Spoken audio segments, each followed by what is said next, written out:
भारत के इस मंदिर में भोग के रूप में क्यों चढ़ाया जाता है पानी? ऐसा कौन सा देश है जहां मुस्लिम नहीं है और ना ही मस्जिद? नींद में कैसे अपना बैलेंस बनाए रहते हैं पक्षी? सोते हुए भी पेड़ की डाली से गिरते नहीं। वजह जानकर हैरान रह जाएंगे आप। और वीडियो के लास्ट में जानेंगे कि आखिर आपको कब टोल टैक्स का भुगतान करने की आवश्यकता नहीं है। तो चलिए शुरू करते हैं। Fact number 1। भारत में कई तरह के मंदिर हैं जहां लोग भगवान को भोग के रूप में फल, लड्डू और मिठाई चढ़ाते हैं। पर ऐसे भी कई अनोखे मंदिर हैं जहां पर भगवान को भोग में अलग अलग तरह के पकवान चढ़ाए जाते हैं। लेकिन क्या आप एक ऐसे अनोखे मंदिर के बारे में जानते हैं जहां भगवान पर भोग में लड्डू और मिठाइयाँ नहीं चढ़ती हैं, बल्कि पानी की बोतल चढ़ाई जाती है? दरअसल ये अनोखा मंदिर गुजरात में है। पाटन से मोढेरा के बीच में ये मंदिर पड़ता है। इस मंदिर के निर्माण की कहानी भी बड़ी ही अनोखी है। ये कोई भव्य मंदिर नहीं है, लेकिन ये सड़क के किनारे स्थापित किया गया मंदिर है। मंदिर से जुड़ी हुई लोगों की मान्यताएं हैं कि जल का प्रसाद चढ़ाने से सभी मनोकामनाएं पूरी होती हैं। 21 मई 2013 को एक बहुत भयानक दुर्घटना हुई थी। दुर्घटना के समय कार में 2 बच्चे भी थे जिन्हें प्यास लगी हुई थी, लेकिन किसी ने पानी नहीं पिलाया और फिर उनकी जान चली गई। इस दुर्घटना के बाद से ही यहाँ बहुत सारे हादसे होने लगे थे। उस हादसे के बाद स्थानीय लोगों को एहसास हुआ कि ये सभी हादसे दोनों बच्चों की मौत की वजह से हो रहे हैं। उसके बाद उन दोनों बच्चों को देवता मानकर स्थानीय लोगों ने कुछ ईंटों का एक छोटा सा मंदिर बना दिया और वहाँ पूजा करने लगे। माना जाता है कि मंदिर के पास के कुओं का खारा पानी भी मीठा हो गया। यहाँ सिर्फ जल ही नहीं चढ़ाया जाता, बल्कि लोगों का ये भी मानना है कि इस जल को प्रसाद के रूप में लेने से शरीर के सभी रोग दूर हो जाते हैं। आपको इस मंदिर के बारे में जानकर कैसा लगा, हमें कमेंट करके बताएं। Fact number 2। आपने कभी नोटिस किया होगा कि बिजली के तारों या फिर पेड़ की डाल पर ढेर सारे पक्षी बैठे रहते हैं। बिजली के तार पर बैठे पक्षियों की कतार देखकर तो ये स्कूल में लाइनों में खड़े स्टूडेंट्स जैसे लगते हैं।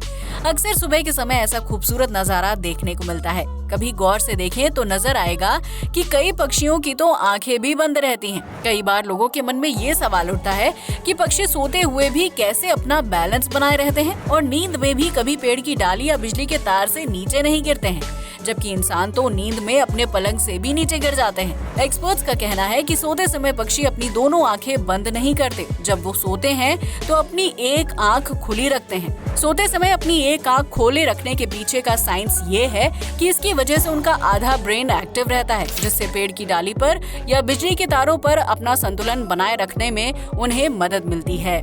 Fact number 3। जैसा कि आपको भी पता होगा कि दुनिया में ईसाई धर्म को मानने वाले लोगों के बाद सबसे ज्यादा जनसंख्या मुस्लिम लोगों की है। ईसाइयों की तरह मुस्लिम लोग भी पूरी दुनिया में फैले हैं। हालांकि इनकी अधिकतर आबादी एशिया महाद्वीप में रहती है, लेकिन ये एशिया के अलावा यूरोप, अमेरिका महाद्वीप में भी रहते हैं। इतना ही नहीं, दुनिया के 195 देशों में से 57 देशों ने खुद को मुस्लिम राष्ट्र घोषित किया हुआ है। अब आप अंदाजा लगा सकते हैं कि दुनिया में इस्लाम धर्म का प्रभाव कितना है। वर्तमान समय में पूरे विश्व की जनसंख्या 8 अरब से भी ज्यादा है। तो आप भी जानते होंगे कि इनमें सबसे ज्यादा आबादी कौन से धार्मिक समुदाय की है। तो आपको बता दें कि इनमें 2.2 अरब के साथ ईसाई समुदाय पहले नंबर पर आता है। इसके बाद 2 अरब के साथ इस्लाम समुदाय आता है। वहीं 1.2 अरब की आबादी के साथ हिंदू धर्म तीसरी सबसे बड़ी आबादी वाला धर्म है। यहाँ मुस्लिम समुदाय की बात हो रही है तो इंडोनेशिया दुनिया का सबसे ज्यादा मुस्लिम आबादी वाला देश है, जहाँ करीब 20 करोड़ लोग मुस्लिम धर्म को मानते हैं। वहीं वेटिकन सिटी एक ऐसा देश है जहां एक भी मुस्लिम नहीं है। दरअसल वेटिकन सिटी यूरोप के कंट्री इटली की राजधानी रोम के बीचों बीच बसा हुआ देश है, जिसकी स्थापना 1929 में हुई थी। आपकी जानकारी के लिए बता दें कि ये दुनिया का सबसे छोटा देश है जिसे अंतर्राष्ट्रीय मान्यता हासिल है।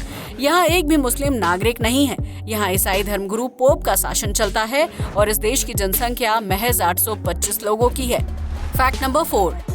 यात्रा करते वक्त हम सभी की गाड़ी टोल प्लाजा पर रुकती है। टोल पार करने के लिए हमें टैक्स का भुगतान करना पड़ता है।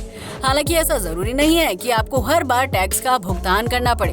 NHAI के दिशा निर्देशों और GR अधिसूचना 2018 के अनुसार अगर आपकी गाड़ी को 10 सेकंड से ज्यादा समय का इंतजार करना पड़े और अगर टोल बूथ के सामने कार लाइन की 100 मीटर से ज्यादा लंबी लाइन है तो आपको टोल टैक्स भरने की जरूरत नहीं है।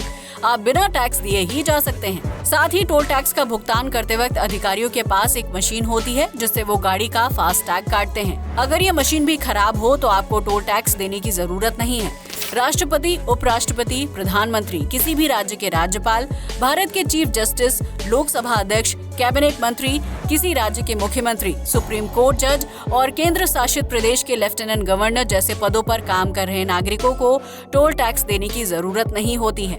आज के लिए बस इतना ही। वीडियो पसंद आया हो तो लाइक और शेयर करना बिल्कुल ना भूलें। एक बार फिर मिलते हैं ऐसे ही इंटरेस्टिंग और नॉलेजेबल फैक्ट्स के साथ। तब तक के लिए जय हिंद दोस्तों।